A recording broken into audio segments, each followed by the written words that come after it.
years. Well, another thing too is when someone gets in an accident and they call up uh, attorneys and the attorney don't know anything about motorcycles, and I'm trying to explain. Well, look, this is what happened. My gear bracket broke on my on my shear gear shifter, and they don't even know what the hell I'm talking about. And with you guys all ride, so you can hold the conversation with the folks that are in need right now. And for instance, when you get in an accident in a car, it's pretty cheap to get another car. But if you want another bike, that's a whole different story, right? Right, and that's a good point. I had a guy, I had a paramedic, because I'm an EMT, and I had a paramedic tell me just yesterday. We were talking about motorcycle crashes, and he wanted to know what's different about a motorcycle crash. Well, there's a lot of things. The motorcycle itself can cause some of the injuries, but when we were talking about the property damage, a lot of these adjusters that you have to deal with do 90% of their property assessments on cars or trucks, very few on motorcycles. And when you're dealing with them trying to get a correct value or a fair market value for a damaged motorcycle or a totaled out motorcycle, it's really hard to deal with a guy that doesn't have any idea what you're talking about when it comes to the value of the motorcycle. And when it comes to a rental vehicle, they're normal, at least around Wisconsin, the normal rate for a replacement vehicle that you're going to get from the insurance company as a rental vehicle while your car is being fixed is about $20 to $25 a day. They want to apply that same rental cost onto a motorcycle. Your bike's knocked down and you have to put it in the shop for a couple of weeks. They want to give you $20 or $25 a day, and I tell them, hey, it was a motorcycle that this person was riding, and you have to replace them with another motorcycle, and you can't rent a motorcycle for $25 a day. You're spending $65, $75 and up for a motorcycle, depending on what kind of a motorcycle you're renting. And they really, the insurance companies really fight that, but they say, well, he doesn't have to drive a motorcycle. And it's not a fact that he doesn't have to drive a motorcycle, but he's entitled to a replacement vehicle for the one that was taken away from him because of your negligence. So if he was denied the use of his motorcycle, he's entitled to the use of another motorcycle until his is fixed. So we go for a motorcycle rental, and if our client wants one, some of the clients say, no, it's all right, I'll take a car, but some of them say, hey, yeah, I want to continue renting a bike.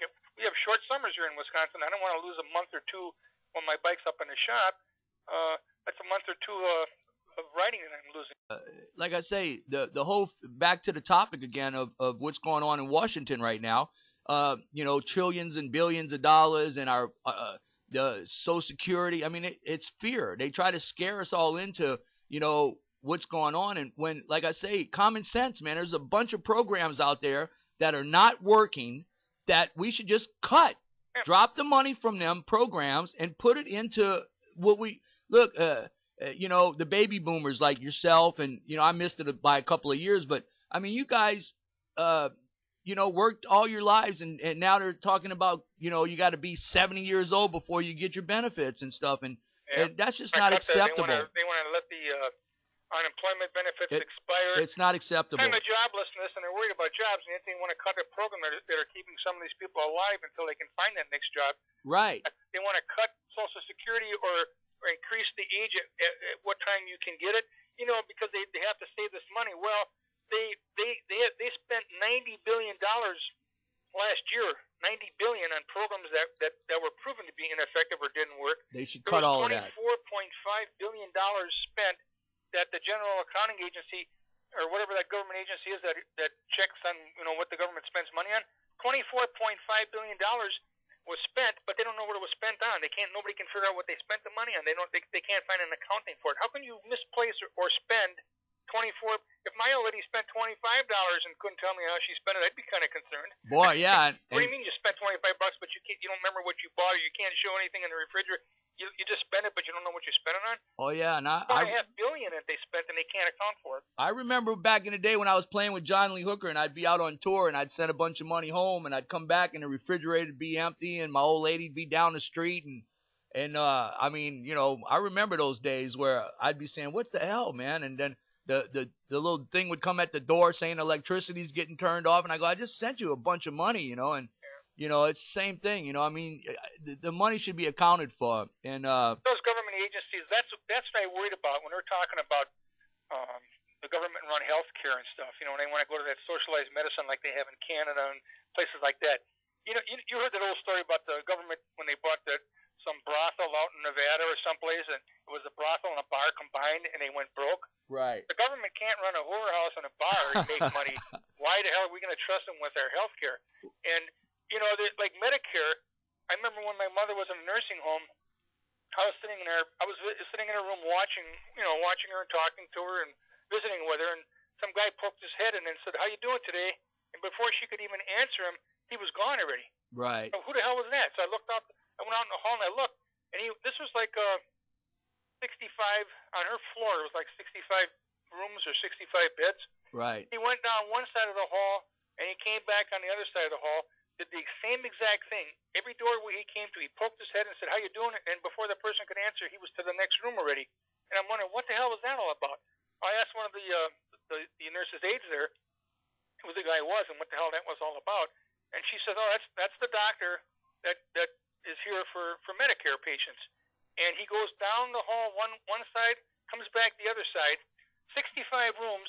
He bills Medicare for 65 visits, patient visits for that day. It took him less than probably 5 minutes or maybe 10 minutes to go down the hall one way and back the other way. 10 minutes of his time, he charged Medicare with 65 inpatient visits or in-room visits, whatever you call it. I'm assuming he's probably getting $100 to $300 for every one of those visits times 65.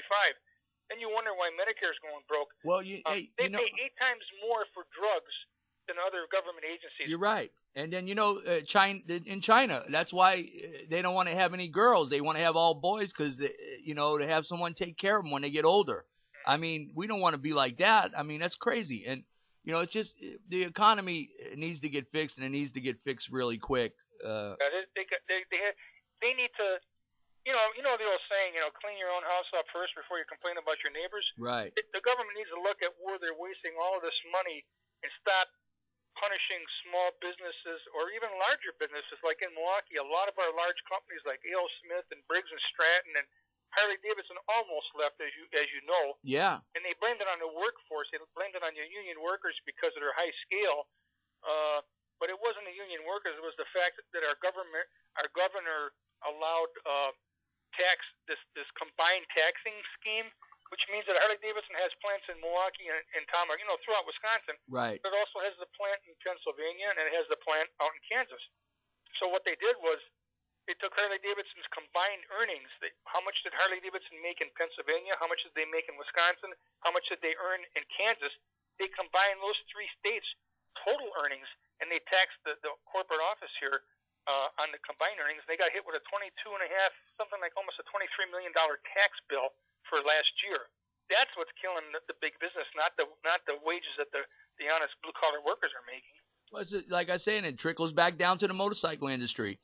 Mm-hmm. We can't afford those tax we need a tax break. And a lot of these companies right now, we can't afford to have any more money added on to whatever we're doing. We're just trying to survive right now. Yeah, the government's trying to survive by taxing the hell out of us, but the problem is nobody's working that can pay the taxes. It don't make the any higher sense. they raise the taxes, the more it causes businesses to either move out of state or to cut their workforce, which causes more unemployment. So raising the taxes in a time of when we're having this kind of a financial problem and unemployment, that is not the answer, believe me. Well, folks, if you have an opinion, I'm going to have this up on Facebook and YouTube and also on Bikers Inner Circle. If you have an opinion, get back to us on it. And Tony, thank you for your service, man. Tony's a Sturgis Hall of Famer, freedom fighter, and like I say, head of Bolt, and Bolt overlooks a lot of the abates and stuff. And it's an honor to have you as a friend and also watching over us. Well, you guys, if I don't talk to you again, I'm sure I will. But just in case, Merry Christmas to you and your family and to all your viewers and listeners out there, and hope to talk to you before Christmas again. All right, and God bless you and Abraham over there, and tell Michael I said hi. All right, Charlie. All right, Tony. Talk to you later.